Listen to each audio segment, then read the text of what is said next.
Olá, seja muito bem-vinda, seja muito bem-vindo a mais um Pó de Pedra Podcast. Hoje nós estamos começando aqui com o Pó de Pedra Jurídico nessa linda atividade de quinta-feira aqui, é a escala de ao vivo nosso programa, e você é o nosso convidado mais do que especial para adentrar a jornada do conhecimento, tanto do autoconhecimento quanto do conhecimento que se capta aí no universo, né? Que a gente consegue absorver com a nossa atenção. Para nós, é um prazer muito grande, um privilégio ter você aqui nessa era da economia da atenção. O que é a economia da atenção? Nesse momento, tem muita gente brigando, se enfrentando, se engalfinhando para conseguir um pouquinho da sua atenção. Então, se você está aqui, para mim já é um motivo mais do que brilhante para poder te brindar, para poder te agradecer, para saber que a gente está aqui disputando com tanta gente pela sua atenção e você resolveu dar um pouquinho de atenção para nós. Então, meu beijo carinhoso, o meu respeito a você, o meu afago e o convite para você não estar aqui hoje só de passagem, para que você venha para cá. Nós estamos gerando muito conteúdo de alta qualidade aqui, não é não, Saulinho? Um conteúdo melhor do que o outro, cara. Eu sou suspeito a falar, mas eu não sou artista global, não, e nem sou de Hollywood, com certeza não, né? Mas ter a sua atenção aqui, ter a sua audiência, para mim é de grande privilégio poder contar com você aqui, tá bom? Bruno Ramos ao seu dispor. Siga também as minhas redes sociais aí, você me acha fácil. Bruno D.E. Ramos lá no Instagram. Bom, como você já sabe, às quintas-feiras nós exibimos aqui o programa Pó de Pedra Jurídico. O que é o Pó de Pedra Jurídico? Uma iniciativa nossa para gerar conteúdo, conversar, bater papo, registrar um pouco das impressões do mercado jurídico, dos operadores do direito, aquelas pessoas que estão lá te defendendo naquele momento que você mais precisa, né?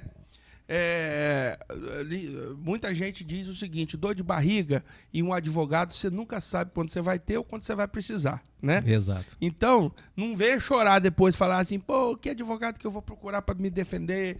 Nós estamos aqui todo dia, trazendo, toda semana, trazendo um convidado mais do que especial, tarimbado, carimbado, referência. A gente não tem conversado com gente fraca aqui, não. A gente está trazendo aqui pessoas relevantes para transmitir conhecimento, informação e entretenimento para você também. E hoje é a vez da gente estar batendo um papo aqui com esse super advogado, Dr. Rafael Freitas. Ele que se especializou em direito previdenciário, ele tem um currículo para lá de recheado, com muitos feitos. Ele é professor, né, da Multivix, do curso de Direito. Ele que é formado em 2004 na Faculdade de Direito Cachoeira do Itapemirim. E é um dos membros prerrogativos aqui do espaço, dentre outras coisas que ele contribui, tanto do ponto de vista social, quanto do ponto de vista do direito. Doutor Rafael, para mim é uma honra ter você aqui, tudo bem? Tudo bem, a honra é toda minha. Bruno, agradeço a todos o convite. É um privilégio para mim estar participando desse programa, dessa iniciativa que eu acho bastante relevante para a nossa realidade, nossa região. Muito obrigado. Muito bem. Você é de todo lado do Brasil que está assistindo a gente. O programa aqui a gente aborda alguns temas locais de vez em quando, né, para dar uma pincelada, mas sempre com o intuito de gerar um conteúdo que você consiga degustar aí, participar com a gente, consumir de maneira agradável. E hoje nós vamos falar de um assunto não tão agradável, mas altamente atual, relevante, importante, com ele que é especialista na área do direito previdenciário. Então, por muitas vezes e durante muitos anos, esse doutor aqui precisou de entrar com ação para defender interesses de cidadãos brasileiros, de contribuintes, né, de pensionista, de acionista, lá como é que chama o cara que contribui para... Segurados. Os segurados, né, da Previdência Social. E a gente está no momento conturbadíssimo da nossa sociedade, porque foi deflagrado um episódio extremamente nocivo, né? Extremamente oneroso para os cofres públicos e principalmente para os cofres do cidadão mais vulnerável desse país, o o pensionista e o aposentado, né? A gente entende que o aposentado, pelo menos é a minha visão, está aqui o doutor que tem conhecimento de causa, o aposentado é aquele elo mais fraco da sociedade, né? Criança, pelo menos, tem um adulto ali cuidando dele, né? Pelo menos deveria ser assim, em grande parte é. Agora, uma parcela significativa dos nossos idosos, pessoas que têm uma vida inteira de trabalho, às vezes, muitas vezes, não tem nem sequer a família ao seu lado, né? Ou de maneira muito distante, aí alguém próximo para poder recorrer. E aí, quando você vê, e pelo contrário, alguns são até surrupiados por próprios parentes, né? Por próprios filhos que vão lá e pegam ainda o pouco do tostão que lhe resta. E a gente foi surpreendido, né, de maneira... Aliás, nem tão surpreendido, a gente avisou, né? A gente avisou. Mas a gente foi surpreendido, para ser educado e não ser militante aqui, com um deflagramento de uma operação que apresentou para o Brasil e para o mundo um escândalo de corrupção bilionário, extremamente desonroso, importante, né? E extremamente preocupante e todos os adjetivos semelhantes a esse. E eu trouxe o Dr. Rafael Freitas aqui hoje para a gente se debruçar sobre esse tema. O golpe do INSS, o escândalo do INSS, ou como queira chamar, o doutor já vai consertar as minhas falas já. Mas o importante é dizer o seguinte: vamos debruçar sobre esse tema, doutor. Claro. Primeiramente, quero te saudar, agradecer a sua presença e te dar a oportunidade de você fazer uma saudação inicial. Sim, aí para a galera que está te curtindo aí. Muito obrigado mais uma vez o convite, né? É muito bom falar ao público geral, às redes sociais, de um assunto, não só o assunto previdenciário, mas o assunto do direito, que é um assunto que eu considero pertinente nas academias de direito, nas faculdades de direito. Eu sou professor também do colegiado de administração e desse sistema, também lecionando no direito. Então, eu gosto muito de atingir o público que não experimenta diretamente a academia jurídica, que são o público da administração, que é um pouco mais, e principalmente da área de sistema de informação, que não está muito afim, né? Que já é outra pegada. E o direito previdenciário, ele me acompanha desde sempre. Eu me formei em 2004 e quando eu iniciei a minha carreira na advocacia, o meu chefe, né, que me deu a oportunidade de trabalhar como advogado no escritório dele, ele me perguntou se eu gostaria de assumir essa área. E eu não conhecia a área. Eu disse sim, por medo de perder a vaga. E aí foram noites, dias, e era uma época que não havia Google, nem Vademecum, que é a compilação de legislação eletrônica, era tudo nos livros, e livros que estavam nas estantes, e, enfim. Sempre houve a necessidade do manuseio físico da coisa. Cara, você falou aí, deixa eu fazer um adendo aqui. Me lembrei do meu professor Aloysio Crowley, da Faculdade de Relações Internacionais. Ele dava aula de ciência política. E eu me lembro, na época, a ferramenta de busca que existia era o Yahoo, né? O Yahoo. E tinha o KD, acho que era KD. Lembra do KD? Mas muito precário. Não tinha nem próximo ao que se tem hoje, né? Não. Com a inteligência artificial. Aí, era Yahoo, era o Terra, né? Terra, lembra do Terra? Terra meio, todo mundo tinha que ter um Terra meio, Yahoo meio, papapá. E eu me lembro quando o Aloysio Crowley escreveu no quadro pela primeira vez Google. Gente, vocês vão pesquisar, vou dar uma ferramenta para vocês de pesquisa aqui, ó. G de novo, L, G-O-O. Vocês vão pesquisar lá que tem bastante coisa lá, aquele jeitinho dele. Aloysio Crowley, não sei como é que tá Aloysio hoje. Se estiver vivo, que eu creio que sim, Deus abençoe a família. E se não tiver, eu espero que esteja. Fica meus sentimentos aí, meu abraço à família. E foi um professor muito marcante para nós. E na faculdade, eu me formei em Relações Internacionais, Rafael. Eu estudei direito, eu tive 2 matérias de direito. Direito constitucional, alguma coisa, eu não lembro o nome da disciplina. Provavelmente. E direito internacional. Que aí a gente aprofundava um pouquinho mais, mas também não passava Bem genérico. Disso. Para entender sobre tratados, né, para entender sobre regimentos de organizações internacionais, né, e isso me marca, infelizmente, ou felizmente, não sei, eu não segui a carreira diplomática, a gente faz relações internacionais para cursar Instituto Rio Branco. Eu cheguei a fazer um concurso de oficial de chancelaria em Brasília, uma certa feita.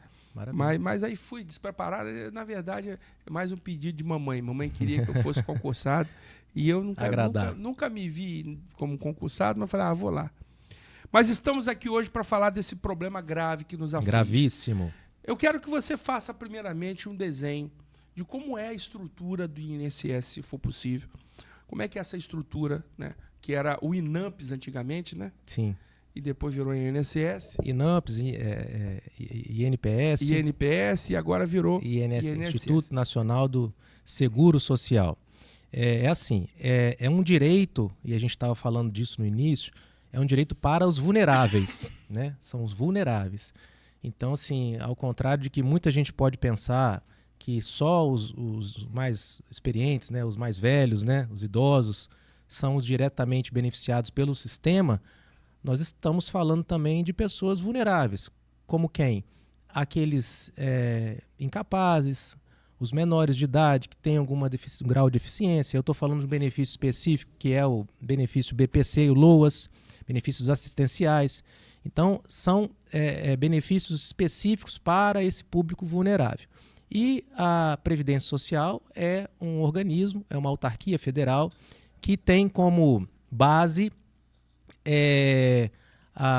o julgamento dessas contingências que são momentos que são dispostos na sociedade, seja através da doença, seja através da contagem do tempo e outras adversidades que a sociedade enfrenta. Há uma legislação específica para tratar de cada um do caso específico, de cada casos específicos dessas contingências e a aplicação do direito que são a concessão dos benefícios. Você tem esse dado, se não de maneira correta, aproximada, quantos % dos segurados são aposentados, pensionistas e incapazes, vulneráveis? Pois é um dado que não é atualizado, Bruno. Deu uma estimativa, o que você imagina? Mas você quer ver? Olha, vamos puxar o link para o que nós vamos falar hoje de fato. Segundo o último levantamento, nós tivemos aí, olha que grave, mas aí eu estou falando de pessoas que têm mínima condição de manifestar sua opinião, sua vontade.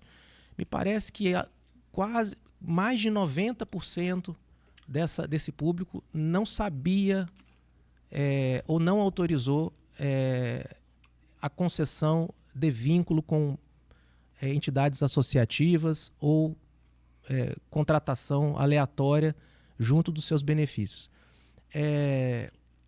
Eu digo assim que é uma população carente de recursos.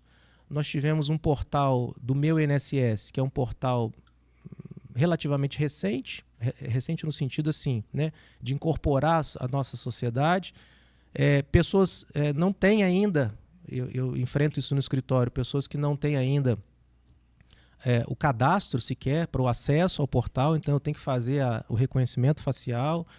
Então, quer dizer, até porque eles não têm celular, então é um público. Então, assim, a gente, e respondendo sua questão, são pessoas que estão e são as maiores vítimas, aquelas que estão lá nos sertões, são pessoas que estão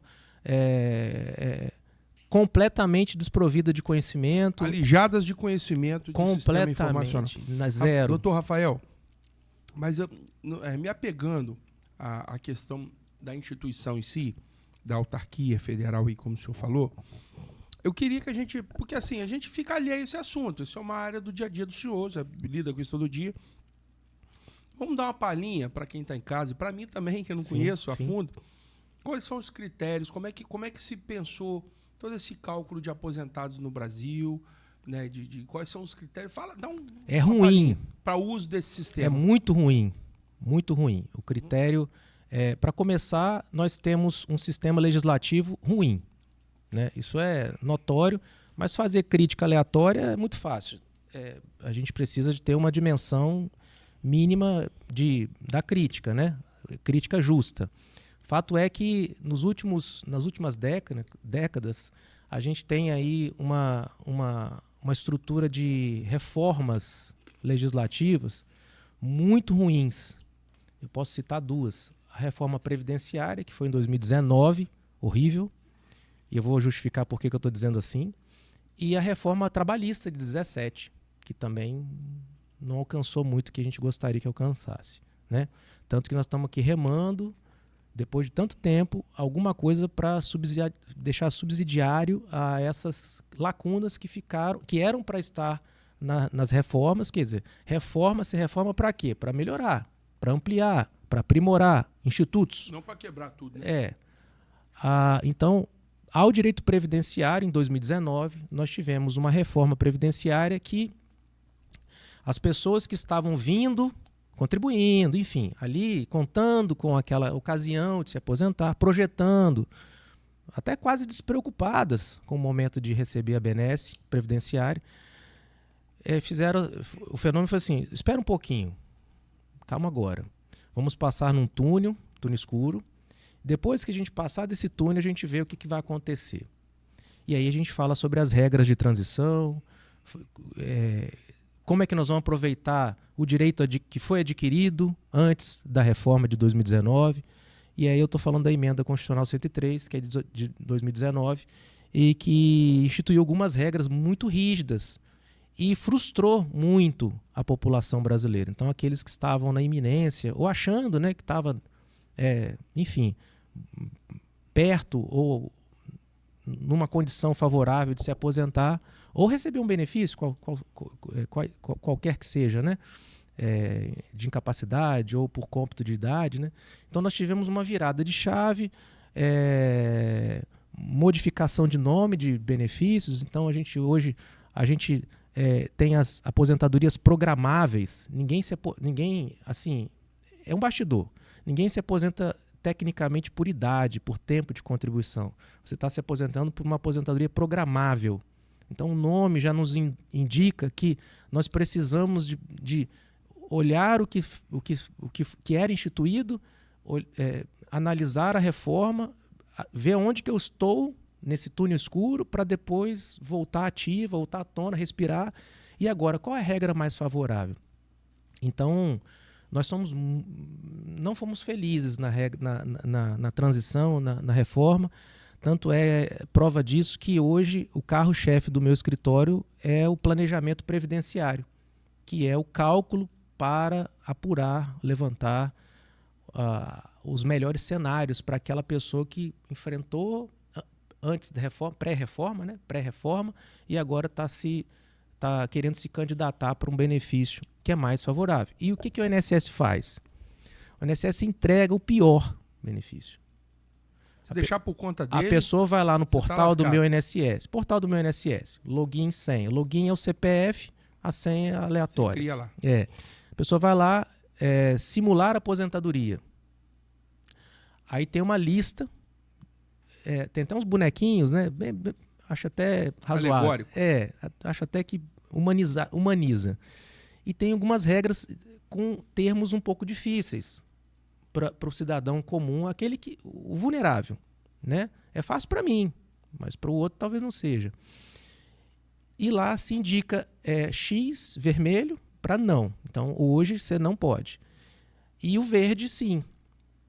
E a pessoa, quando vê um verde, pega. Aí, dali mesmo, já quer fazer o requerimento por conta própria, aproveitando que está verde, né? Mas mal sabe ele que aquele verde pode ser um cenário pior do que o que está próximo de... Ou seja, para ficar claro aqui, eu nunca acessei isso... Tenta. Não, não quero tentar não, doutor. Passa um pouco de raiva. Eu já parei de contar com aposentadoria do INSS há muito tempo. Eu vou planejar para você. Então planeja. Pronto, já ficou aí uma promessa aí. Me ajude. Eu aceito. Comprometo. Olha só. Então, o lance é o seguinte, ou seja, existe uma pegadinha no sistema para te induzir ao erro. Induzir a você aceitar a melhor oferta. Iludir. Eu quero me aposentar, estou cansado de trabalhar. E está lá escrito que eu posso. Aí a pessoa vai lá e clica, fazer o requerimento, junta o que tem que juntar, né? Carteira de trabalho, o que tem. E eu já vi casos, Bruno, de indeferir. E a pessoa não entender nada, porque como é que estava verde e me negou. Então o INSS, ele lança... Então, assim, é uma pegadinha. E frustra tudo e todos. Principalmente aquele que está ali buscando alguma coisa de relevante para ele. Então é um portal confuso, é um portal que não estima condições, não traça cenários. O cálculo, esse cálculo que o INSS, essa simulação, eu não estou criticando aleatoriamente, porque algumas oportunidades a minha conta bate com a do INSS, então isso tem que ser dito. Em algumas ocasiões, o meu cálculo coincide com o INSS. Mas em outras ocasiões eu vejo que o cenário desenhado pelo INSS é pior do que ele poderia ter escolhido se fosse esperar 6 meses, 1 ano que seja, né? Às vezes a pessoa não está com tanta pressa assim, mas escolhe o verde lá, escolhe o ok, para logo receber o benefício e acaba passando na verdade, raiva. Só passa de uma coisa, uma alegoria ali, né? Passa raiva, sabe por quê? Porque ele é aposentado, recebe um benefício que sofre algumas correções a menor, e ele fica frustrado e quer logo revisar o benefício dele. Essa é a realidade que a gente encontra. Bom, pressa para receber e frustração para... Eu quero resgatar um assunto aqui, não sei se você está familiarizado com ele, mas espero que sim. Porque eu, como internacionalista, eu sempre comecei a passei 4 anos na faculdade, assim como você passou 4 ou 5 lá no direito, botando foco, né, nas relações entre países. Inclusive, fazendo um parênteses aqui, entre parênteses, abrindo parênteses, depois eu fecho. Porque é outra coisa que eu tenho. O cara que abre aspas, esquece de fechar, isso me dá um ódio. Cadê? Você não fechou a aspa? 2 dias fechando aspas. Mas, enfim, eu comecei a botar... eu sempre olhei a vida desde que me formei. E antes disso também, eu já tinha um olhar muito sobre o cenário internacional. E a gente... Não quero adentrar em política, mas eu quero ilustrar para chegar na pergunta. Eu me lembro de maneira muito clara, eu tinha 8 anos de idade, 6, 7, 8 anos de idade, mas eu me lembro da queda no Muro de Berlim. Eu me lembro eu era criança, eu lembro disso, eu me lembro da Alemanha Oriental, da Alemanha Ocidental, que se reuniram, né? Me lembro da dissolução da União Soviética, né? A Rússia e os estados soviéticos ali que viraram independentes. E me lembro do processo de globalização dos anos 90. E eu vi nascer a Comunidade Europeia. Porque a minha tese de conclusão de curso foi sobre o Mercosul. Então eu estudei, botei bastante lenha nessa fogueira aí. A gente acompanhou o mundo se modernizando, o mundo se aproximando. E os países ali, logo assim, depois da queda do Muro de Berlim, que a Alemanha virou uma coisa só, se falou em vamos criar uma comunidade comum europeia. E aqui, na nossa região, fortaleceu os vínculos do Mercosul. E lá nos Estados Unidos, nós tínhamos a NAFTA. Bruno, por que você está falando disso? O assunto é previdenciário, eu vou chegar lá. Quando veio a comunidade europeia, então vieram as etapas da unificação da Europa. Tá legal, tá dando certo, vamos nos ajudar. Tudo certo, tudo bonito. E vamos fazer uma moeda comum agora, vamos fazer um euro. Todo mundo, beleza.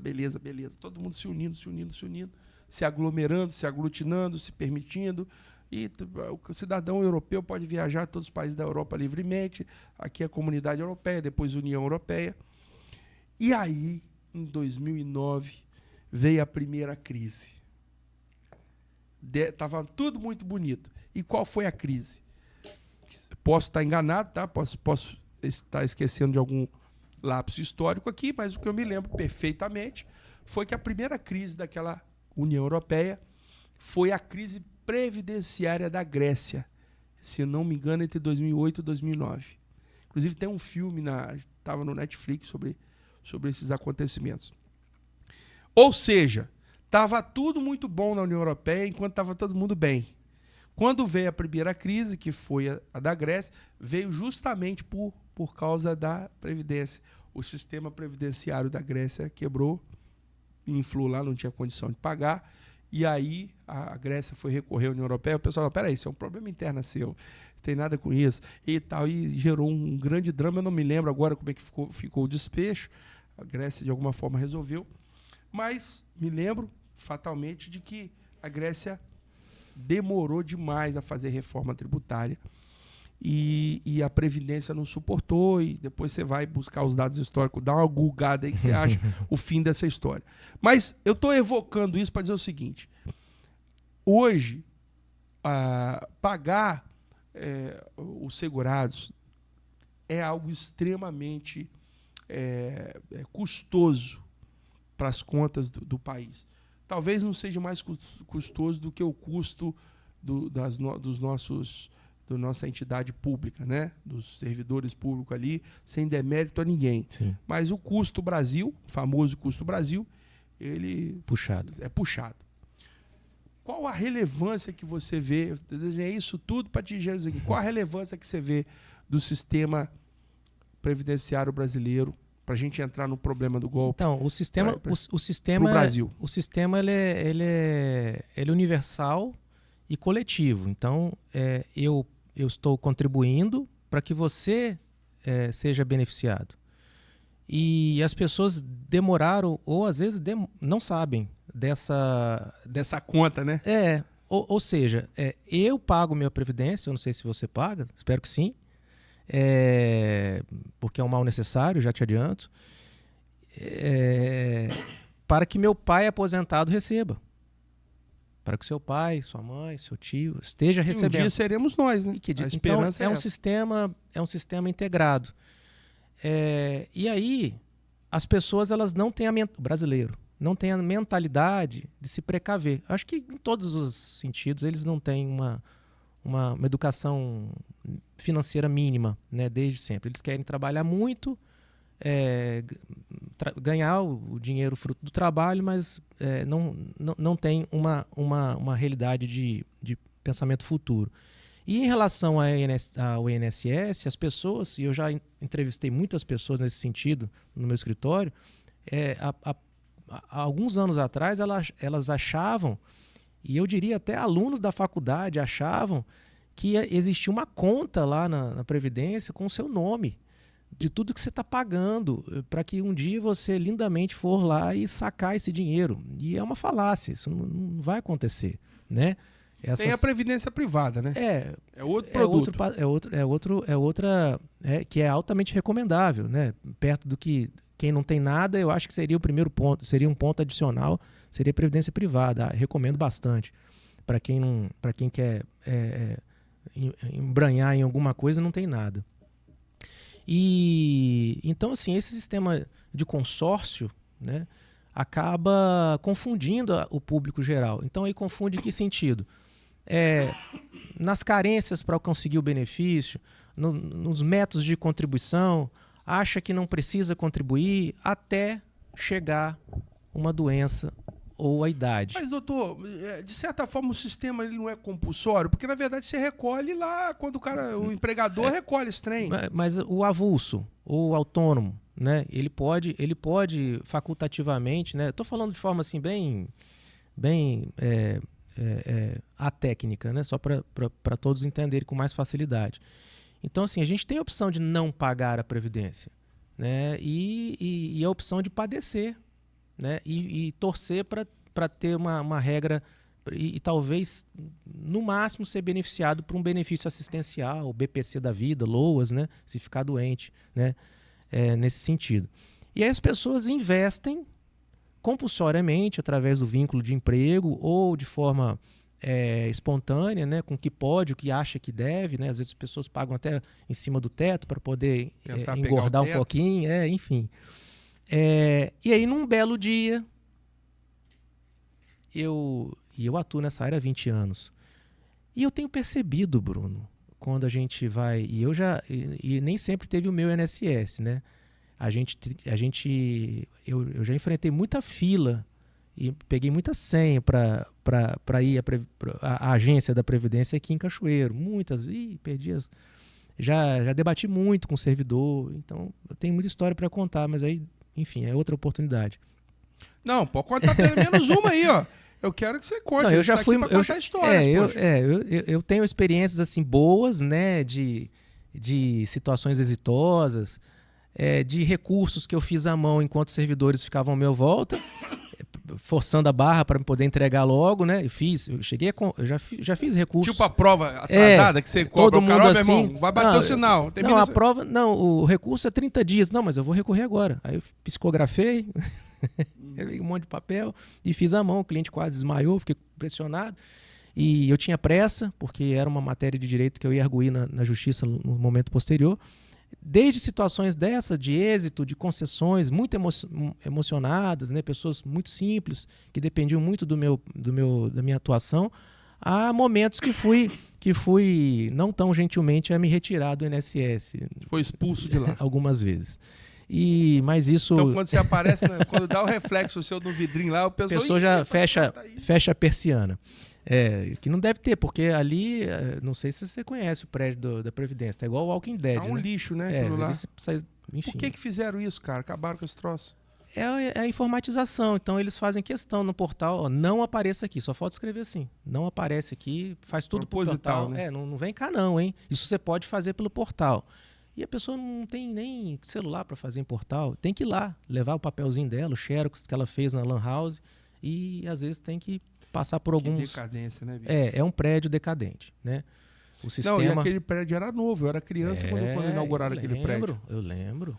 Bonito. Era a maior modernidade. Bonito, aquela rampa. Bonito. Aquele prédio, pô, agora. Bonito. Antes ficava onde mesmo, você lembra? Ali. Ficava ali mesmo, eles reformaram tudo. Ali. A rampa é dali, da lateral. É verdade. Eu lembro, eu passava ali em Namps. Ali. E é isso. E aí as pessoas, Bruno, o que acontece? Fala do dia que você tomou o pau lá, como é que foi o lance? De ser expulso? Eu enfrentava, eu tô com 45 com essa fala mansa aí, doutor, sério? Você dava um... mas a gente... Falava grosso lá com os caras? Não é grosso, mas as pessoas, elas têm lá o desacato, né, aquela plaquinha, né? Uhum. E são... Ali é o império, né? Ali tem os reis, né? Cara... E a gente chega lá, uhum. Quem é você? Eu não sou advogado. O problema é seu.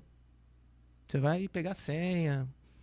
E a gente pega o Estatuto da OAB e as prerrogativas do advogado, lá no artigo 7º do Estatuto, a gente vê um rol de prerrogativas infindáveis para toda e qualquer circunstância, que abre acesso a todas as circunstâncias, inclusive administrativas. A gente tem que pedir licença para estar no local sequer. E a gente é muito destratado. Mas, doutor, só para pegar por isso que tem a comissão de prerrogativas. Isso. Ótimo. Deixa eu te falar uma coisa para você. Eu fui servidor público, né? O contrato... Espero que eu não tenha ofendido você. De maneira nenhuma, pelo contrário. Eu estive lá dentro. Do INSS? Não, do INSS Ufa. não. Eu estive dentro de instituições públicas. Até compartilhei isso na entrevista aqui. Eu fui fiscal da Prefeitura de Vitória. Eu fiz aquele concurso simplificado por títulos. Legal. E fui para fazer a faculdade. Aquilo foi um lapso ali. Não foi uma experiência ótima. Eu tenho muita saudade. Foi uma época boa. Estava fazendo faculdade. Mas eu sempre vi esse ambiente assim.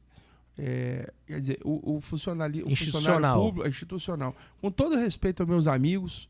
E não tem nada contra meus amigos. Eu tenho minha opinião, jamais vou deixar de expressar minha opinião. O funcionário público concursado, ele já tem a tal da como é que fala? Que o cara, perenidade lá, como é que é? Ele já tem oh, meu Deus, fugiu a palavra aqui agora. Veio na ponta da língua e falhou. O cara tem a perenidade dele lá. Ele não é mandado embora. Ele não é mandado embora. Estabilidade, obrigado. A palavra que faltou. Eu fiz a linha reta e não consegui lembrar da palavra. Ele já tem a famosa estabilidade lá. que você não pode mexer nele, que ele é concursado. E aí, depois vem essa, assim, a gente sabe que tem um monte de falha, às vezes não é do ser humano. O sistema é intrincado, a burocracia, o Brasil é um país burocrata. E realmente falta mão de obra em algumas coisas e fica sobrecarregado, qualificada. Não, falta contingente de pessoal mesmo. Não dá, é complicado, é maçante o negócio. E não tem nenhum indicador que é medido de performance, de resultado. E aí vem essa intimidação. Essa plaquinha que você citou, ela é uma intimidação velada ou aberta mesmo, né? Ao cidadão. Meu pai foi ameaçado, eu acho que é forte, mas ele voltou muito chateado, ele me conta. Pois é, você chega lá, o cara... O senhor tá vendo essa placa aqui? Eles falam assim... É isso aí, ó. Vou te dar a voz de prisão. Vou te dar a voz de prisão. O homem tem 80 anos, pô. Você não grita comigo, não. Você fala, ô, meu amigo, eu só quero... Você não grita comigo, não. Já levanta. Eu não tô gritando. Não, você tá gritando, Zé. Não tô gritando. Aí isso vira um conselhão. Aí te irrita. Por isso que me expulsa. Mas eu não tô gritando. Aí aquilo virou novela. Ê, Brasilzão. E aí, vamos lá. O sistema, a gente estava falando do sistema. Eu te perguntei qual que era... a relevância, qual que era o peso desse custo, do custo do INSS no custo do Brasil. Citei o exemplo da Grécia lá, que quebrou por causa do INSS. Exato. A gente corre esse risco aqui no Brasil? Na minha humilde avaliação, a Previdência Social já está em frangalhos há muito tempo. Desde muito tempo eu vejo que o INSS já está padecendo, já está caminhando para o total fracasso. E agora, com essa história, eu não sei te dizer como será. Inclusive, Bruno, eu não sei se estou sendo muito precoce, estou ansioso para entrar no tema. Vamos entrar no tema. Vambora. Porque, assim, vamos lá. Há décadas, e eu sou da época papel, né? Mas agora, especialmente, depois da modernização, a gente percebe lá, quando a gente vai, seja... revisar benefícios, e eu vou explicar por que eu estou dizendo isso. Revisar benefícios, analisar aquele extrato previdenciário CNIS, né? Que é aquele Cadastro Nacional de Informações Sociais, que a gente vê toda a vida contributiva do cidadão, sobretudo daqueles que estão beneficiados, né? E aí eu estou falando de qualquer benefício. A gente vê lá no histórico, e aí eu entro na questão, histórico de créditos. E existe um link lá específico para a gente consultar, inclusive aconselho a todos que façam isso o quanto antes, para ver se tem algum desconto associativo, inclusive, né? E aí a gente tem percebido há um tempo descontos de R$20, R$30, R$40. E eu me lembro, Bruno, que eu cheguei, antes de estourar isso tudo, a perguntar a pessoas do que se tratava, porque eu estava ali para analisar a situação global do benefício do cidadão. E eu chegava nessa circunstância de dúvida com relação àquela rasura. E pasmem, a todos que perguntei, não me lembro daquele que justificou dizendo, não, esse eu estou sabendo que é. Nenhum deles justificou, não, isso aí eu nem sei o que é, doutor. Isso aí é um... Mas a associação lá não sei das quantas, R$30, não vou mexer com isso não, deixa pra lá, vê meu benefício, quero meu benefício, paguei minha vida inteira, aí fico 30, 40, R$50.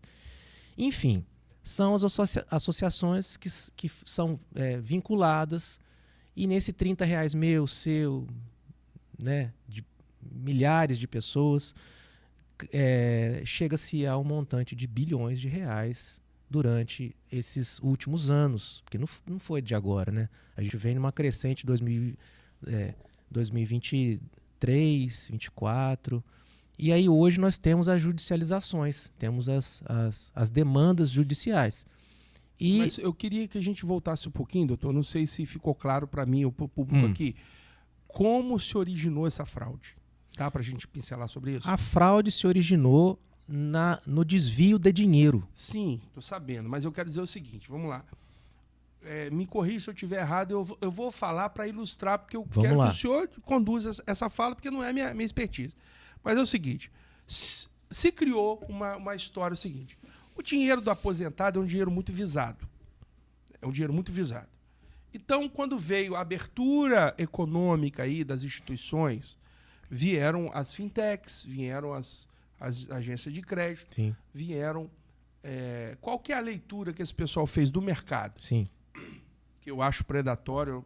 Muito. Essa parte do capitalismo eu abobino. Aposentou, ele já recebe ligações. Isso aí. Essa galera é o seguinte, opa, peraí. Tem um dinheiro aí que pinga na conta desse velho aí todo mês. Todo dia 10, sei lá, o dia que seja 5, vai pingar um dinheirinho nesse cara aí. É certo. O Estado tem que pagar. Eu vou arrumar um jeito de morder essa beirada.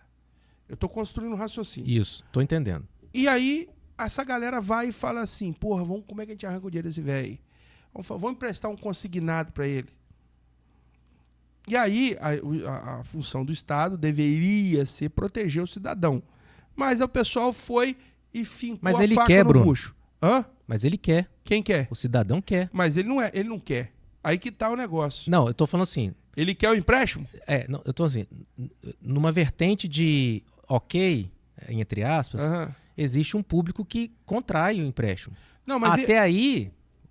Ele está se apertando, está morrendo. Não, mas vamos lá. Ele quer, mas é o seguinte... não regulariza. Funciona assim. Aí que eu vou te dizer.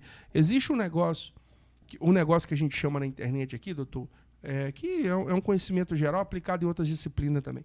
Um negócio chamado de nível de consciência. O nível de consciência funciona assim.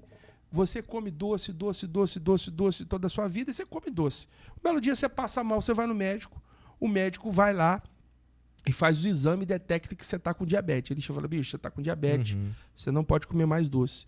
Naquele momento, você avança no seu nível de consciência. Peraí, eu tenho diabetes. Até você não saber que você tem diabetes, você está enchendo a cara de doce. Continua na mesma. No dia que você passa mal e quase morre, né, isso vale para o cinto, o cara que sofre um acidente. Choque de realidades. Isso chama nível de consciência. O cara adentrou a uma... O que esses caras trabalharam? E aí é a minha provocação para você. O que esses caras trabalharam? Os caras das financeiras aí, dos empréstimos da vida. Peraí, eu vou trabalhar numa dor, eu vou inventar uma dor para esse cara. Ele nem sabe que ele está precisando de comprar uma geladeira nova, eu vou facilitar para ele comprar essa geladeira. Então eles trabalharam uma engenharia social para impregnar na vida do velho, do coroa, e eu falando velho com respeito aqui, eu amo velho, por isso que eu brinco com essas palavras. Mas ele chega pro idoso, pro segurado, que seja, e ele fala, vixe, você precisa contrair um empréstimo, cara. Você tem margem. Aqui você tem margem, rapaz. Você tem margem, rapaz. Não, o cara tá recebendo R$500. Comigo você pode pegar 20 mil. Aí bota as menininhas na rua entregando panfletinho aqui. Você pode pegar 20 mil. Você pode pegar 20 mil. Você pode pegar 5 mil. Vamos ali fazer uma análise. Aí o que o cara que não tem conhecimento, cultura, ele não faz cálculo de juro, ele só quer saber o tamanho da parcela. Então, uma dívida de 2 mil, o cara paga 48 parcelas. E às vezes nem, desculpa, às vezes nem a parcela. Ele quer saber do montante que, meu Deus, eu nunca vou conseguir ganhar esse dinheiro todo. Esse dinheiro todo, isso aí é um dinheiro e vai ser liberado para mim. E aí, para fechar esse circo de terror aqui, e aí te passar a palavra, é o seguinte, nesse cenário, essas financeiras adentraram numa brecha e o Estado que devia imediatamente falar, bicho, não existe consignado aqui, acabou esse negócio. Se o senhor quiser pegar empréstimo, ele vai no banco tradicional e pega. O que ele fez? Fez vista grossa e estimulou, fazendo convênios com instituições financeiras, para dar a sensação financeira de satisfatória para o aposentado, para ele ficar feliz com o governo, para ele ficar feliz com o INSS. Falei, pô, que graças a Deus o INSS permitiu aqui, aceitou e tal. Blá, blá, o INSS lava as mãos depois, tá? Porque o empréstimo não foi comigo, foi com o banco. Muito bem. Então, como que essas instituições se apropriaram disso? Pois é isso o objeto da investigação. Essa é o objeto... Porque, na verdade, assim, uma coisa é eu contraria o empréstimo, seja ele de qualquer natureza, eu estar na agência sabendo que eu vou passar aperto ou não. Uma coisa é isso, né? O que eu acho nocivo, de certa forma, para esse público, porque é vulnerável. Né? A pessoa escolhida e a pessoa vê um valor lá que nunca vai receber, provavelmente não, né? Só se for pelo SBT, né? Ou algum crédito desse aí por prêmio. E aí contrai, né? E aí vem as parcelas eternizadas. Até aí, eu vou falar tudo bem, mas não entendam mal. Até aí, ok, né? O Estado, ele não... Você foi lá e assinou, né? não convém, mas ok, né? Foi Tava imprudente. dentro de uma base legal. Foi imprudente, foi imaturo, sei lá. Eu não vou ficar julgando porque tem muita gente que cada um sabe do calo onde aperta, né? Isso aí. E aí o que acontece? Essas associações, elas pegam carona. É igual o carrapato que chega sem saber de onde foi a origem. E é exatamente esse Parasita. é o ponto, é o parasita. A gente não sabe ainda, tanto é que um grande debate que está sendo instaurado, um dos, né? São vários debates, de quem é a culpa? Eu estou sendo bastante popular, né? Falando, né? De quem é a responsabilidade? É do INSS? São as associações? É do governo federal como um todo, né? E aí se tem alguns métodos, se teve, né? E se tem alguns métodos administrativos para sanar esse problema. Já foram devolvidos alguns milhões de reais, a bem da verdade. A plataforma do Meu INSS tem essa possibilidade da pessoa ir lá e fazer um requerimento administrativo para poder tentar reaver os valores. Só que assim, se a gente está falando de lesão, se a gente falar de dano, a gente está falando de uma contratação, e aí eu estou envolvendo Código de Defesa do Consumidor também, né? Que é relativizado, mas aqui sim, se eu não contratei algo, e eu estou falando de uma associação específica, porque veja bem, tem pessoas que contratam associação para ir lá jogar tênis, e na piscina, contratou, está pagando R$30 para fazer a sociedade, para usufruir. Relação de consumo, eu estou pagando, não mexa nisso, que eu quero que seja assim. Mas 90% não sabe nem o que é isso. Ou desse desvio de... Não sabe, Cara, não autorizou. E por que um montante tão grande de pessoas, Câncer. um desvio tão evidente não foi identificado de imediato, cara? Eu não disse, porque assim, eu entrevistava as pessoas, e isso, eu estava até pensando isso esses dias. Gente, eu via isso, há quanto tempo eu via? E perguntava, e a gente não tinha isso à tona, as pessoas, não, doutor... Aí até achava ruim comigo, que eu estava perdendo tempo, olhando coisa insignificante. R$20, doutor, eu não fiz, quero... Aí, enfim, as pessoas, elas são facilmente enganadas nesse sentido. Foram, né? Foram. E aí tem uma enxurrada de judicialização. Eu tô preocupado, porque a gente experimentou isso, Bruno. Eu não sei se você lembra dos expurgos inflacionários, Plano Collor, Verão, Bresser. Lembro, mas eu não estou lembrando da dinâmica. A dinâmica é assim, o Collor, houve um congelamento econômico. Sim. Eu tô fazendo um link, um comparativo, mal comparando, e eu vou explicar por que eu estou comparando isso. Onde foi congelado, então não houve atualização adequada nas poupanças. Os poupadores se mataram na época, de desgosto, de desespero. Pessoas tinham poupado de valor para comprar um apartamento à vista, casa, sei lá, aposentar, estava lá e sumiu o dinheiro, sumiu ou desvalorizou, enfim. Eu tenho algumas ações no escritório dessa temática, ações milionárias inclusive, né, que estão suspensas pelo STF. O que acontece? Dado o momento dessa circunstância dos expurgos inflacionários, a FEBRABAN, que é a Federação dos Bancos, ela oportunizou os poupadores administrativamente num portal do acordo. Então chamava Portal do Acordo. As pessoas iam lá e aderiam ao portal. Difícil, cansativo, não era qualquer um que tinha manobra naquilo. É o Meu INSS. Então eu não estou profetizando nada aqui, eu só estou deduzindo que nós estamos muito perto de um portal do acordo aí, quem sabe. Porque o Meu INSS não está dando conta desse recado. De devolver, de restituir, mas já de atualizar. Alguma devolução? Já. Só que as pessoas, assim, o brasileiro não se importava. Quando alguém chegou e falou, olha, rapaz, aqui o cálculo aqui, ó, com juros e correção monetária. Já acabei de explicar. Sabe entrou na mente. Nível de consciência. Entrou na mente. Doutor, vamos calcular. Aí pede no INSS, Qual o maior número que você calculou lá na sua experiência própria, que de retorno, que vai ter que voltar? Uns 2.000? São valores médios. 2, 10 mil reais, valores médios. Passa, né? De 10, não? Valores médios. Mas aí, se a gente fala de relação de consumo, já extrapola o limite do INSS, aí já invade o PROCON, aí tem que, aconselhado, né? Buscar porque aí o pagamento é em dobro, pode ser feito, enfim. Agora, é uma grande celeuma. Agora, doutor, vamos lá. Eu quero entrar no cerne da questão. Que empresas são essas, as fraudulentas? Porque tem algumas lá, tem um cara lá que eu não vou lembrar, tem um pseudônimo aí, né? Tem um apelido, um troço qualquer, que o cara tinha algumas empresas, ou uma muito grande e tal. Tem uma concentração dessas empresas aí que praticavam isso. Como é que essa galera descobriu esse nicho aí? Vou pegar dessa galera. Pois é, tudo isso está dentro de uma investigação, junto da Polícia Federal, Advocacia Geral da União. E assim, é pano para manga, porque é política pura, Bruno.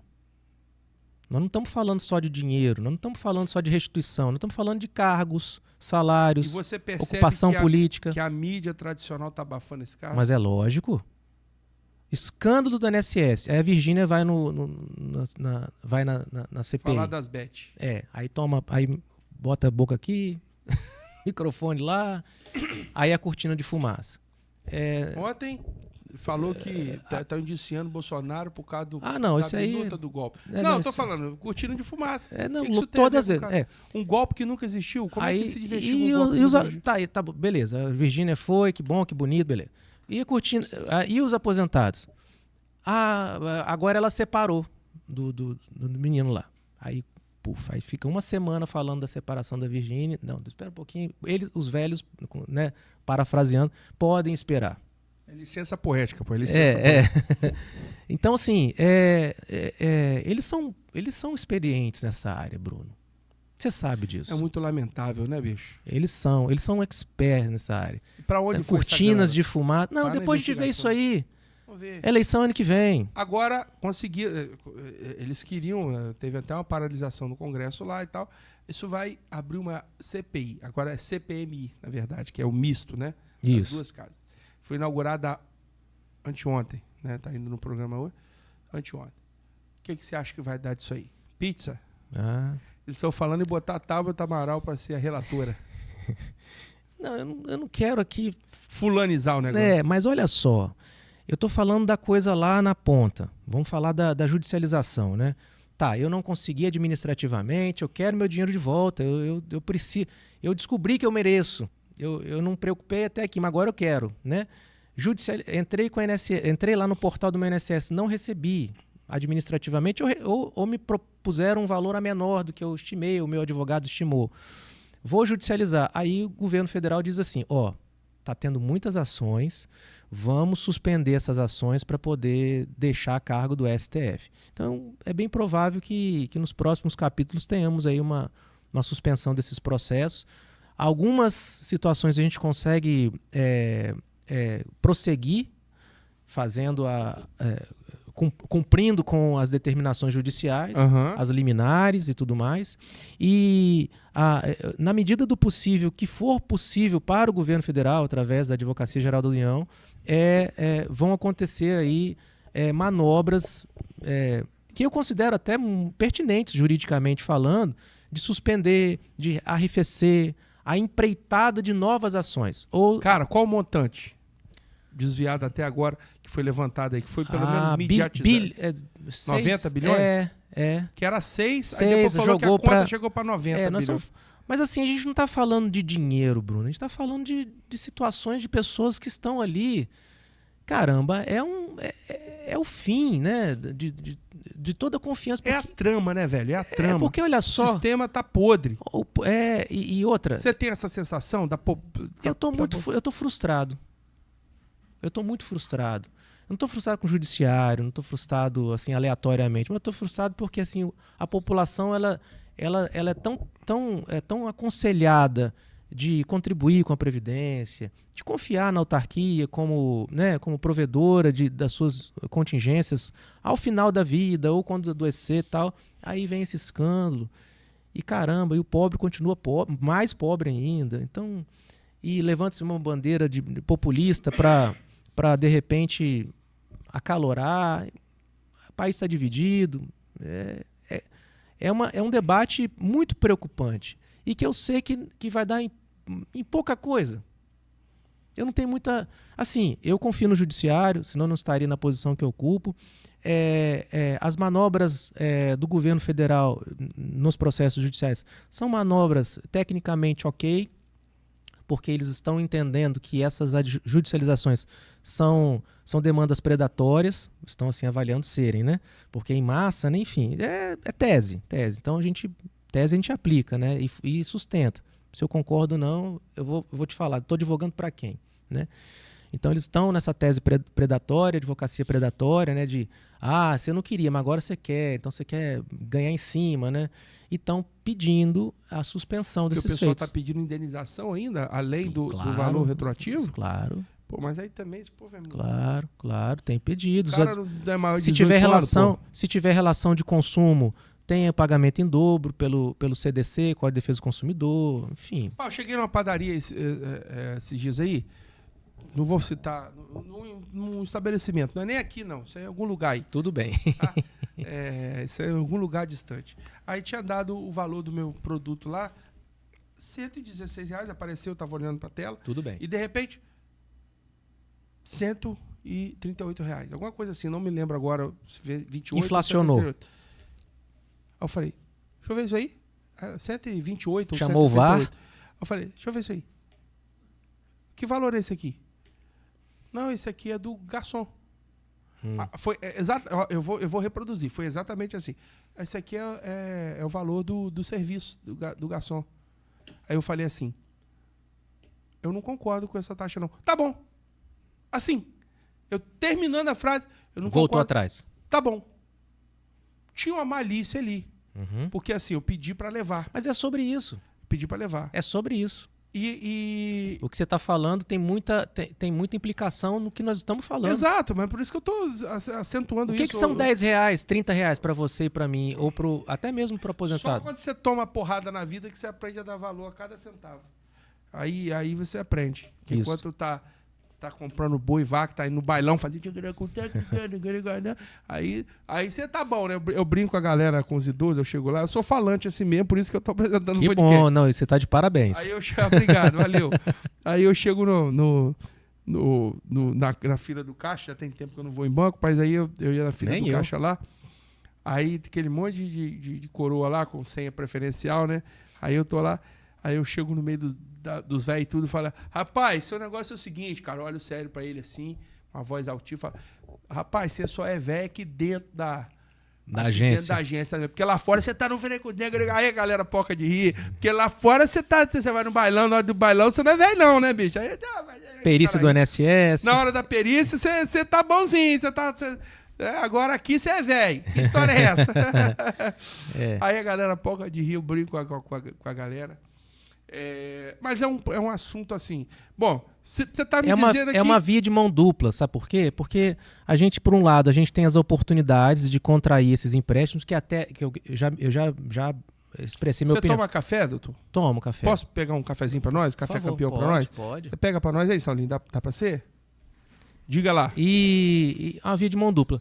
Por outro lado, a gente tem as oportunidades de contrair os empréstimos... Sem açúcar e sem adoçante. Obrigado. E, por outro lado, a oferta. Então, a oferta e procura. Então, a faca e o queijo, né? Então, já estão ali... Agora, tem... Podia a Caixa fazer isso de uma vez, cara? Pois é. O FGTS centralizou, que eu acho um absurdo também, né? Vamos combinar aqui, mas não é nem a pauta, não. Não, mas você centralizou porque tinha outra instituição que fazia? Assim...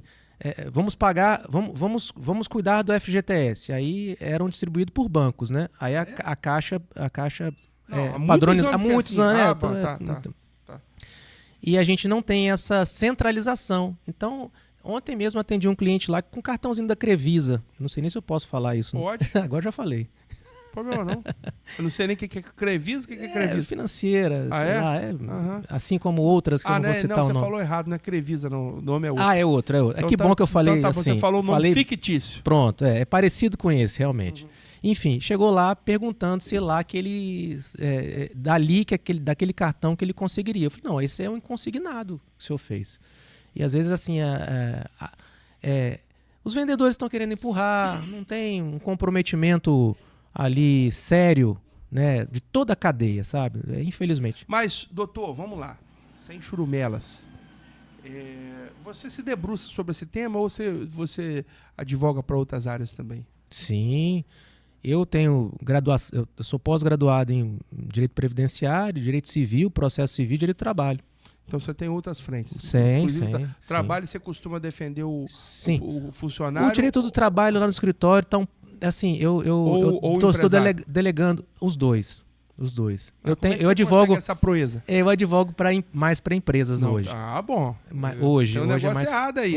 Não, mas não tem. A conta não fecha não. Eu sou eu dou aula de direito do trabalho, então eu tenho muita flexibilização normativa, então eu não tenho muita preconceito, não tenho a mente muito fechada. É igual aquela falácia do direito criminal, né? Advogar para bandido, essas coisas assim que eu... Essas brincadeiras, na verdade, são ditos populares, né? Isso vira folclore. Tudo midiático. A gente não está aqui... doutor, se uma coisa... Você está lidando comigo agora, me conhecendo. Sim. Você está vendo a minha condução aqui. A nossa intenção é gerar conteúdo, dar oportunidade para o advogado gerar um conteúdo para ele mesmo, para as redes dele, para o público dele e para a sociedade que é carente dessas informações, né? Eu quero assim, de maneira sintética e objetiva. Muito obrigado. O que o cara tem que fazer? O cara que foi lesado por esse movimento aí. Primeiro passo, verificar no portal. O parente lá do... Não, opa, continua, vai. Primeiro passo, acessar o portal do meu INSS.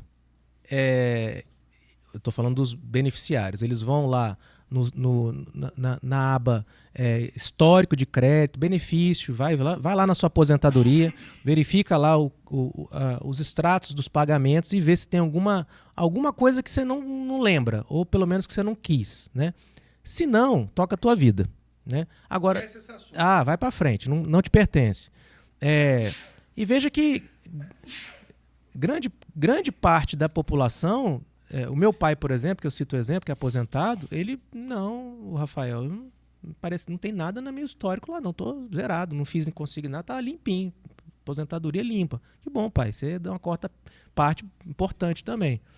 Mas aqueles que tiveram, que estão lá buscando e encontrando alguma irregularidade no sentido de rasura que não conhece, essas pessoas devem ir lá fazerem seus pedidos administrativamente primeiro.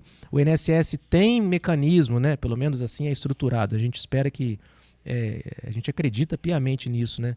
No requerimento administrativo. Então, o primeiro passo é fazer o requerimento administrativo no portal do meu INSS mesmo, juntando print, telas, espelhos de que não conhece as associações, enfim. O INSS julga, devolve com decisão e devolve os valores, assim a gente espera, né? Agora, quando não há espontaneidade, né, e não tem sido raro, judicializa. Aí a gente busca o judiciário nas ações específicas. Essas ações, a gente pode pedir liminares para poder... Porque, veja só, Bruno, qual que é o drama dessas pessoas? Mês que vem de novo, e o outro de novo, e o outro de novo. É suspender os descontos. Então, o drama é esse. Algo Agora, também tem um efeito colateral. Vou falar aqui até para você dar uma bicadinha no seu café. Eu posso tomar um café? Pode, vai lá. Tem um efeito, pode botar na câmera central aqui, Saulinho. Tem um efeito colateral nesse negócio aqui. As instituições sérias que realmente não tem nada a ver com isso, elas vão também passar um perrengue aí, porque... Já estão. Né? Já, não todas são listadas, porque até que se prove o contrário, você é a instituição, da onde você veio, o que você Pois é, aí o cara você patrocina. Se você é dono de uma financeira que fez um processo legítimo... Esses que estão ok, eu acredito que... Pois é, você não conseguiu apurar isso não? Não, esses que estão ok, eles serão intimados, mencionados, a depender da especificidade do processo, e terão facilidade de se defender. Porque eles vão estar regulares, né? Tem toda a documentação. Mas já estão sem receber lá. Suspendeu, né? Isso aí. Pelas situações do próprio governo federal, que já está brecando essa situação. Então, já entendi tudo. Eles vão tirar o dinheiro justamente daí. Para pagar essa... tirar do bolso da pessoa para pagar a pessoa. Né? Eu acho que é isso. Doutor, eu gostei do bate-papo com você. Eu também. Gosto de conversar com acadêmicos, com o pessoal da área do conhecimento, né? o pessoal da academia, porque facilita meu trabalho. Você desenvolve argumentos e tal. Quero te convidar mais vezes para você voltar aqui em momentos oportunos. Muito obrigado. Né? Hoje a gente veio falar desse tema que está em voga. Né? Infelizmente, você não está me dando nenhuma, nem para mim, nem para ninguém, muitas esperanças. O cenário está negro mesmo. A gente consegue avançar alguma coisa, mas enquanto não tem uma decisão deliberada, consolidada... A gente está meio que amarrado, assistindo o cenário político. A gente está fazendo. Está fazendo, mas a gente ainda não tem algo consolidado. Por quê? Ou seja, também, só para frisar, também não é para desestimular você. Não. É exatamente isso que eu quero pontuar. A hora é agora. Vai pro doutor. Tem que fazer. E tem que fazer logo. E assim, a gente não tem uma decisão consolidada, mas a gente tem que promover a justiça nesse sentido para que as pessoas não fiquem com essa sensação de impunidade. Se a gente entregar os pontos, não tem país. Isso que acontece, aí assim, só um último ponto assim, para a gente fazer sentido nesse ciclo. Por que não paga de uma vez? Então, essa eu acho que é a principal. Gente, mas o Brasil é rico, gasta-se com tanta coisa aleatória, por que não. É só devolver, tal, faz o cálculo, tal. São bilhões. O que são bilhões? Bilhões se gasta ali, acolá, enfim, com coisas menos relevantes. Por que não faz isso? Porque se for atender todo mundo na proporção que foi o desvio, de forma literal. Não tem caixa, gente. A máquina para. O INSS, ele já está. No limite. Já está, há muito tempo. Eu estou para dizer, assim, com experiência desses anos que passo, né, com o INSS, que até nos processos judiciais, que há o comando sentencial de concessões, ou seja, os juízes determinando, pague, conceda. O INSS junta, eu já vi isso muitas vezes, e-mails institucionais que tem fila para conceder, que não, excelência, não dá. Consigo. Eu vou, mas se o senhor está vendo a listagem aqui, a Advocacia Geral da União, você está vendo aqui a listagem, eu tenho que pagar isso aqui primeiro. Então, botando um e-mail institucional, assim, telas, né, institucionais para justificar, se não tem multas diárias, enfim. Então, assim, a coisa vem crônica há muito tempo, Bruno, e é preocupante, mas a gente não pode parar, não pode desanimar. Que bom que despertamos, é um despertar, né? De qualquer forma, a gente, né, despertou, mas os desdobramentos vão depender de algumas circunstâncias políticas. Muito bem. Olha só, e o nosso papel aqui nessa engrenagem é abrir esse espaço para a gente refletir sobre esse tema, para a gente gerar conteúdo para você, para te dar um pouquinho de luz, está perdido sobre o assunto, quer saber mais? A gente está trazendo pessoas aqui, referência no assunto. Você que é de qualquer lugar do Brasil, pode mandar uma mensagem para o Dr. Rafael, que ele vai responder, a gente vai deixar os contatos aí. Mas se não tem problema, procure um advogado da sua cidade, da sua região. Com certeza. Vai cuidar da sua vida. E nós aqui, doutor, ficamos muito gratos com a sua presença. Que agradeço imensamente. Repito, fica o convite para uma próxima. Parabéns, Orlandinho, pela pauta, pelo convidado. E que nós possamos continuar sendo úteis aí para a sociedade, para você que é do setor da pedra. Você é aposentado da pedra, meu filho, está com descontinho lá. Procura seu direito, vamos trabalhar. E os que estão recebendo a menor ou se sentindo injustiçados, independente de qualquer coisa, há possibilidade de revisão também. Corre atrás. Muito obrigado pela sua audiência e sua companhia. Aqui com a gente, você já sabe, falar de pedra ficou mais leve. Muito obrigado, tchau, tchau.